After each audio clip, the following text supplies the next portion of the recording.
Hello, I'm Matt Guff from thehouse.com. I'm here with Jesse Paul. Jesse, Hello. welcome. Hey. How you doing today? Good. Thanks for having me. Hey, thanks for being here.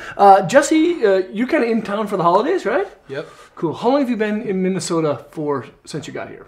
A couple days ago. So today is the day after Christmas, and I got here the day before Christmas Eve. All right. So like Christmas 3 Eve days. Eve.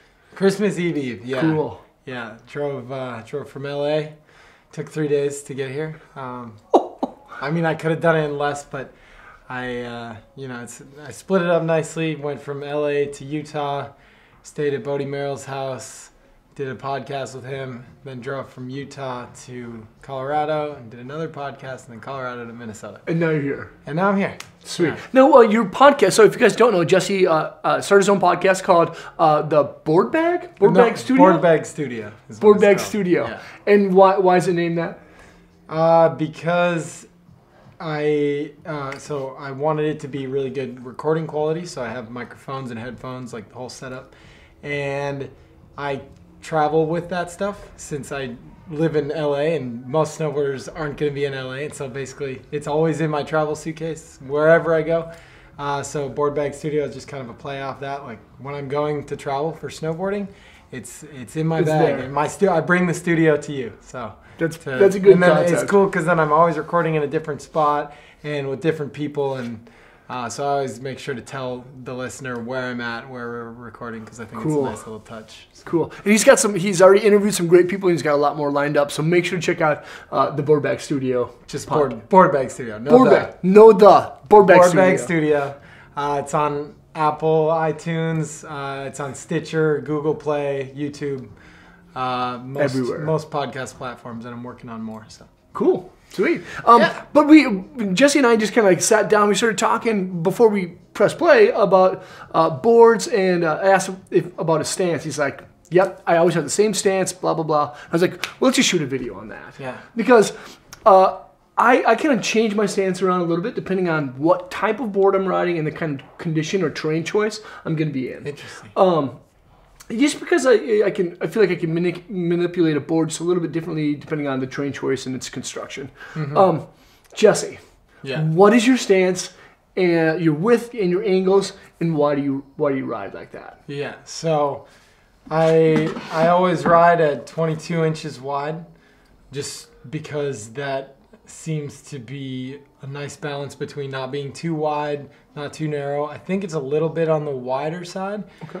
And I've experimented a lot, and that seems to be a good one for me. And for the types or the sizes of boards that I ride for Solomon, a lot of the centered stances are at 22 inches, so it's really easy for me to just put them in those holes. I know it's 22, keep it at that. It just is comfortable for me, and I don't like to change that at all. Same with, I don't like to change the angles really at all, which I keep at 9 and -9. I like it being totally centered. Because I like to think that makes me feel more normal when I'm going switch. Okay. Just because my feet are in the exact same spot and just riding the other direction. And I think it's an aesthetic thing. I like looking down, and that's why I like a twin board with twin angles, centered stance. Like, you could cut it in half and it would be the exact same on both sides. I just think aesthetically it looks really nice. I think it makes switch tricks look nice, and I'm just not a big fan of directional looking boards. I know that a lot of people are really into those these days, but I like the symmetrical. I think it just looks nice. And so I never really change up.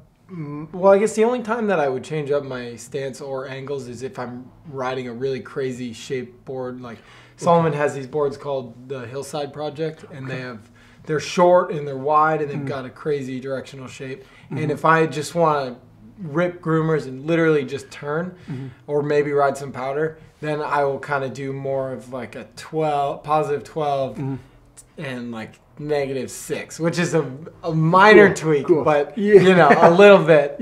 And then I might have a slightly narrower stance, but I usually like to keep the width the same. Right. And yeah, I always pretty much ride the same board in all conditions. Hook knife 155 wide.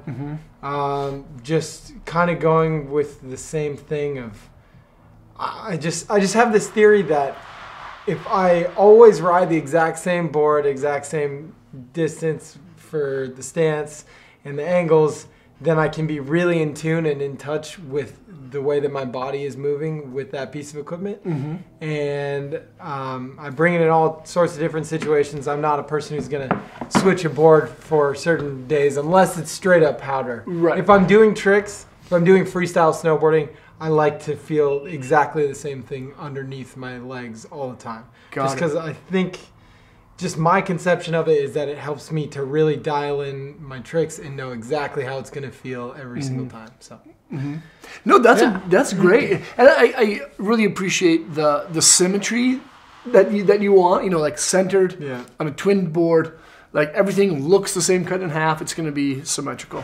Yeah. No, but with that. How tall are you? I'm 6 feet. 6 feet. Somewhere between 5'11" and a half and 6 feet. So okay. It depends. On the day. Yep. I'm kind of the same way. So my stance width is usually about 22 and a half, maybe 23. Mm-hmm. Usually it's 22 and a half. Okay. And I'm pretty tall. You know, I'm 6'3" 3/4", 6'4". Mm-hmm. But yeah, I like to change my stuff up every once in a while. Now, do you feel that, like, with your body, how you are physically, you pay attention to your body. You work out, you pay attention. Do you feel that, like, if you were to cut your body in half, are you perfectly balanced? Like, is your left leg stronger than your right stronger than your left? And how does that play in with your stance that you choose? Yeah, well, I'm not balanced at all. And I think anybody who spent significant time on a snowboard, unless they are very properly training themselves and making sure they spend the same amount of time riding switches regular. Right. I just don't think it's realistic, and I like the idea of symmetry, and I like the idea of when you work out, you do all sides and try to be really balanced, and in that part of life, I think that's useful, but you know, we're standing sideways. Like a normal stance for us is like this, you know, which I don't think you can develop symmetry in your body in that way. But you know, and I even feel totally different when I'm riding switch than regular. If I was totally balanced, it would feel the same, right? But it doesn't. So no, I don't feel very balanced in my body. But when I'm trying to do things like stretching or yoga or working out or anything like that, I always do the same on either side. Okay. And then I let the snowboarding kind of do its own thing for the different. For the asymmetry in my body. Like to me, I'm not, even though I know my back leg is going to take more of a beating because that's where you load up all the power, that's where you ollie from, everything like that.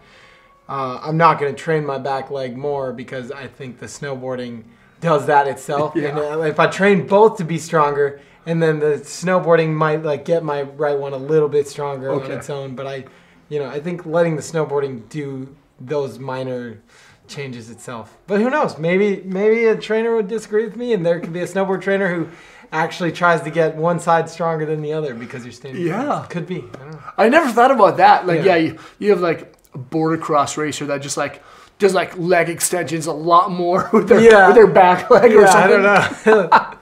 Well, that's kind of cool. So you say 9, -9. Yep.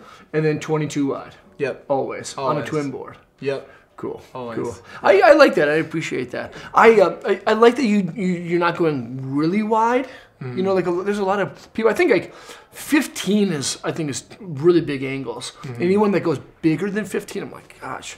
Yeah. You sure you want to do that? Is that good for your knees? It doesn't look very comfortable or healthy to me. Right. But you know, everybody's got their thing, and when I first started really getting into having symmetry in my stance and stuff, I was doing 15-15, and then I went in a little bit and then went in a little bit, and it felt really comfortable at 9, -9. I don't feel like my legs are bowing out or anything like that, and I don't feel like I'm straight as an arrow, which some people snowboard like that as well, but I like to have, I think it helps with a little bit of hip opening to be a little bit tilted out. But I see some people riding, I think it also looks weird, personally. Like, I don't think the tricks look as good when your feet are way bowed out like that. I don't know if many other people notice that, but for me, that's another reason. And I actually think people that do have 0-0, I think they look pretty cool. I think, sure, you know, and maybe I'll get to that at some point. I don't know. I'm comfortable where I'm at, though. Yeah. I've been here for, I've ridden 9, -9 for probably 4 years now. Okay. So cool. Now, what tricks on rails do you feel that the exact same, both regular and switch? Is there one trick you're like, it feels, I can do it in any application, any feature, both regular and switch? I guess yes. Front lip, same way, like kind of on my back foot. Yep. Like almost like a front tail, same way, and switch front tail, same way. Feel the exact same for me. Okay. And that's probably the only thing, only trick, but I can do both of those with a lot of consistency, really well. They feel the exact same. Other than that, not really. I am always striving to get to that point. I think I've been really trying to get my switch front boards as good as my front boards. And, all right. And I can get there if I really focus, but I haven't gotten to the point where, you know, if I'm cruising, I just throw a front board, like absolutely no thought or whatever. When I'm doing that on a switch front board, I have to be like, okay, sometimes I'll even pretend I'm doing a front board with my going regular, and I'll be like, okay, where am I putting my weight and how's my body position? And then I replicate that exactly the other way, and then I can get it casual. Cool. But I'm not just like cruising through switch and like I have to think about it. But eventually maybe I'll get there. But so far just that one trick, I think. All right. Yeah. Now, how about, is there any switch tricks that you have that feel better than your regular tricks? Yes. I'm trying to think which one, but there are definitely, I mean, the easy one is like cab 180 on instead of regular 180 on. Okay. But Yeah. That's kind of different. But sometimes I think that my switch front blunt same way it feels more comfortable than front blunt same way. Yeah. Which is funny because for a lot of people, front blunt same way is kind of a stock trick. Sure. Like kind of back foot, front board, 270. But yeah, for me, I think just because when I was young, I got really carried away with doing front 270 on, 270 out, and that puts you in the switch front blunt same way. Yeah. So I feel pretty good going that one. So cool. Sweet. Well, awesome. 9, -9, 22 wide. Jesse Paul, that's your stance. Yeah. And and one more thing I thought of. I'm pretty much exactly consistent between switch front 270 and regular front 270. All right. Road. Yeah. So. All right. Front side. Yeah. All right. Yeah. Cool. That's switch back. Hard way switch back too. How's that feel? I mean, I've done it once, and it felt good. All right. Yeah. Cool. Jesse, thanks for being on here, man. Yeah. Cool. Thank you guys for watching. Leave a comment or a question. Let us know what do you think of Jesse's stance, and what are your angles, and why do you ride them? Do you guys ever switch your angles up just to see if it's gonna make a trick feel different than it does for you? Subscribe to the channel over here. Check out more vids there, and hopefully you'll see you guys on snow. Peace. See you later.